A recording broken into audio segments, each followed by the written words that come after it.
Hello, everybody. How are you today? Today, I thought of talking a little bit about definite plans, since we discussed indefinite plans in a previous video. Today, we will be discussing definite plans as grammar. Definite plans like definite travel plans. How can we express those using certain grammar and structure.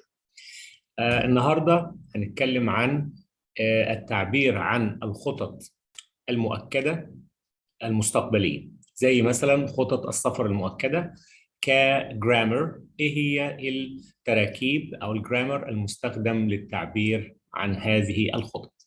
So stay tight, and without further ado, let's share the desktop.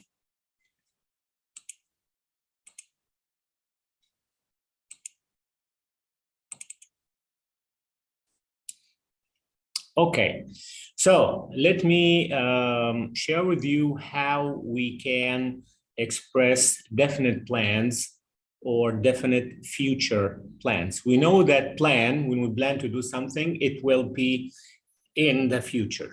That is why we call them plan, all right? So, as we said in a video before, when we talk about the future, we use will plus the verb.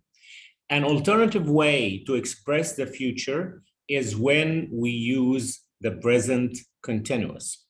So verb to be plus verb plus ing, this structure, which is present continuous or sometimes called present progressive, is used to express future plans. For example, I am visiting Malaysia next week. It does not mean I'm visiting now, but this expression or this structure that is the present continuous, am plus visit plus ing, which is the present continuous, is used to express a future plan or future action, which is gonna be next week. Another example, she is traveling to Europe on Thursday, meaning next Thursday. She is traveling does not mean she's traveling right now. As we said, we can use the present continuous to talk about plans, especially definite plans. We're not using probably, we're not using might, we're not using it is not decided yet or any of these expressions, because these plans are definite, final plans. So the first thing we should know is that we use the present continuous, verb to be plus verb plus ing to express future definite plans. Well, what if the main verb is verb to be? What if the main verb is verb to be? In this case, we cannot use verb to be in the present continuous. For example, we cannot say, he is being in Europe next week. This is wrong. X means this sentence is wrong. I cannot say that. Well, what then if verb to be is the main verb? In this case, we use the structure plan to be. Plan to plus the verb. For example, they plan to be at the conference in May. I cannot say they are being at the conference. It's wrong. It's wrong to put verb to be in the continuous form in this particular case. So we should say they plan to be at the conference in May. Another example, we plan to be in Tokyo in the weekend. We plan to be in Tokyo in the weekend, right? اوكي طيب ايه معنى الكلمتين دول يا جماعه؟ احنا دلوقتي بنعبر عن الديفينيت بلانز او الخطط المؤكده المستقبليه. احنا في فيديو قبل كده اتكلمنا عن الانديفينيت بلانز اللي هي الخطط الغير مؤكده، وكنا بنستخدم probably او might او مثلا it is not decided yet عشان نوضح ان هذه الخطط المستقبليه غير مؤكده وغير نهائيه. النهارده بنتكلم عن خطط مستقبلية، مؤكدة، ونهائية. وبالتالي المطلوب إن احنا هنستخدم ال present continuous مرة تانية للتعبير عن المستقبل اللي هي الخطط المستقبلية المؤكدة. يعني مثلا أقول I am visiting Malaysia next week. أنا هزور ماليزيا الأسبوع القادم. She's traveling to Europe on Thursday. هي هتسافر أوروبا يوم الخميس القادم. لاحظ احنا بنقول هتسافر أو أنا سأزور ماليزيا، لأن ديت استخدام للبريزنت كونتينوس للمستقبل. يبقى من أحد استخدامات البريزنت كونتينوس اللي هو verb to be plus verb plus ing إن أنا استخدمه للمستقبل. صحيح بستخدمه لحدث يحدث الآن ويستمر الآن، زي مثلا he's playing football لما يكون هو في ملعب الكرة بيلعب دلوقتي. لكن استخدام آخر إن أستخدم ال present continuous to mean something that will happen in the future. طيب واحد يقول لي طب افرض عندي المين verb هو verb to be، هل ممكن أحطه في تركيبة ال present continuous ديت؟ أقول لك لا. يعني ما ينفعش أقول he is being in Europe next week. طب في الحالة دي لو verb to be هو الفعل الأساسي أعمل إيه؟ يبقى أستخدم التركيبة plan to زائد الفعل. مثلا they plan to be at the conference. هم سيكونوا أو بيخططوا إن هم يكونوا في الكونفرنس أو المؤتمر in May في شهر مايو. We plan to be in Tokyo in the weekend. إحنا بنخطط نكون في طوكيو في الويك اند. بالمناسبة كلمة الويك اند ممكن تاخد حرف الجر in أو on أو at. يعني ممكن أقول in the weekend يعني في نهاية الأسبوع، ممكن أقول on the weekend، ممكن أقول at the weekend. ده من الإكسبريشنز اللي ممكن تاخد الثلاث حروف جر اللي إحنا قلناهم دول. Okay, let me take a step. Join me for a Starbucks coffee. Right, it's really nice. Okay. Now, let's have some examples about how to use the definite plans. Okay. I am visiting the US in June. I am visiting the US in June. She is playing tennis next weekend. They are flying to Dubai tomorrow. He plans to be in Europe next week. لاحظ ان احنا بنستخدم البريزنت كونتينوس عادي جدا مع كل الافعال للتعبير عن المستقبل، لكن لو جينا نلاقي verb to be هو الفعل الاساسي يبقى في الحاله دي بستخدم الستراكشر او تركيبه he plans to be. ما ينفعش اقول he is being in Europe next week، لازم اقول he plans to be in Europe next week. طيب يبقى دلوقتي احنا عرفنا للتعبير عن الديفينيت بلانز الخطط المؤكده والنهائيه في المستقبل. طبعا بلان معناها حاجه هتحصل في المستقبل. بستخدم البريزنت كونتينوس verb plus be plus verb plus ing. لو عندي verb to be هو المين verb يبقى في الحاله دي بستخدم الستراكشر plan to be. اوكي.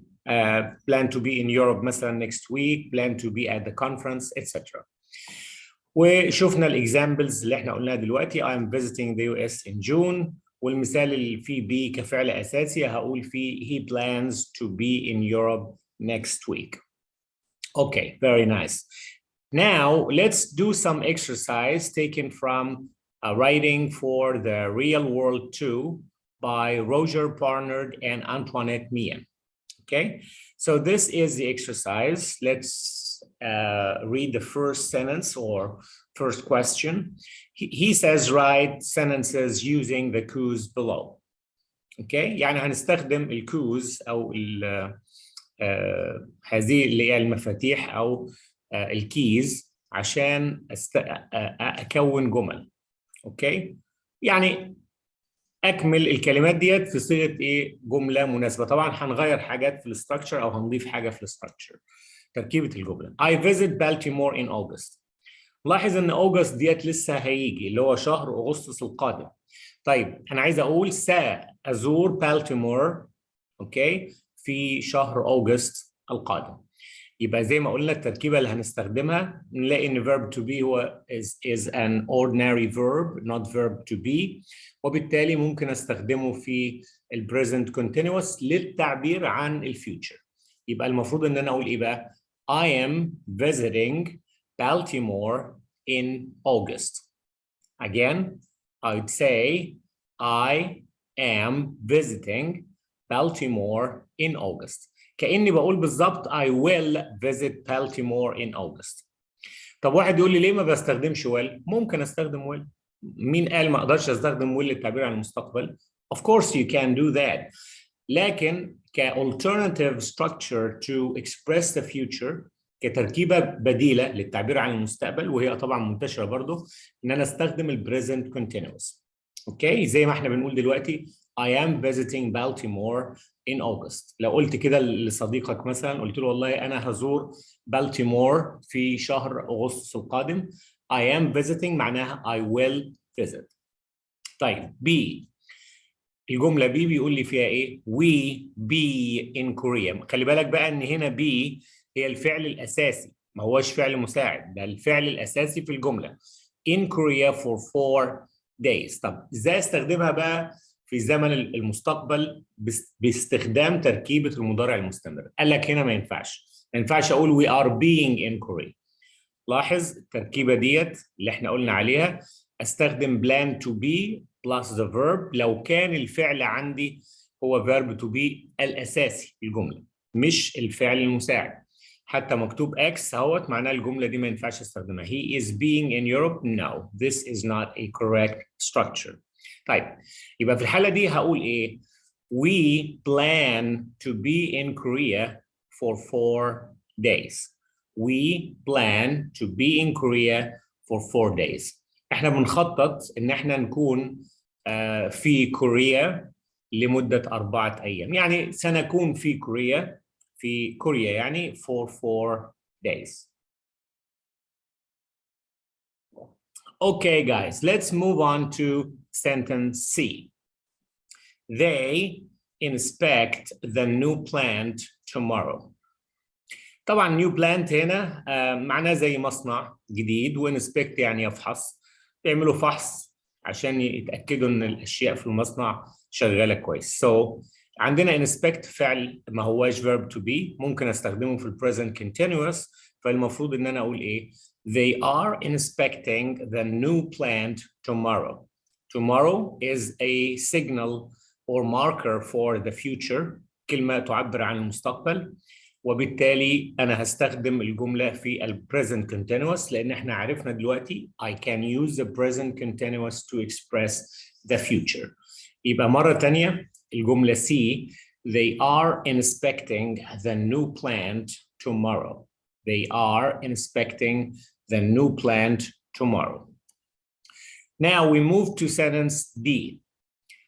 I meet the R&D team during my visit. Again, meet is a verb I can use with the present continuous. It's not verb to be, basic verb أو main verb in a sentence. وبالتالي ممكن أقول I am meeting the R&D team during my visit. أثناء زيارتي، يعني دي حاجة مستقبلية. أنا بخطط إن أنا أقابل ال R&D team خلال أو أثناء زيارتي. Okay, let's have a look at the final sentence E. Mr. Indo be in Brazil next week. نلاحظ ان بي برضو هنا فعل main verb، وبالتالي هستخدم الاكسبريشن او سوري التركيبه البديله اللي هي plan to زائد verb to be. اوكي، plan to زائد الفعل اللي هو verb to be هنا. يبقى اقول Mr. Indo plans to be in Brazil next week. نلاحظ برضو next هي من الماركرز of the future، العلامات الدالة على المستقبل، وبحط الجملة يا إما في المضارع المستمر إما plan to زائد الفعل لو الفعل ده هو verb to be كmain verb. يبقى Mr. Idno plans to be، ضفنا طبعا السنجولار S ل plan عشان السبجكت هنا third person singular اللي هو زي he أو she أو it. في الحالة دي بضيف للفعل S اللي بيسموه S المفرد في حالة إن الفاعل third person singular. All right. So I hope you enjoyed today's lesson, and till we meet again, I wish you the best of luck. Thank you.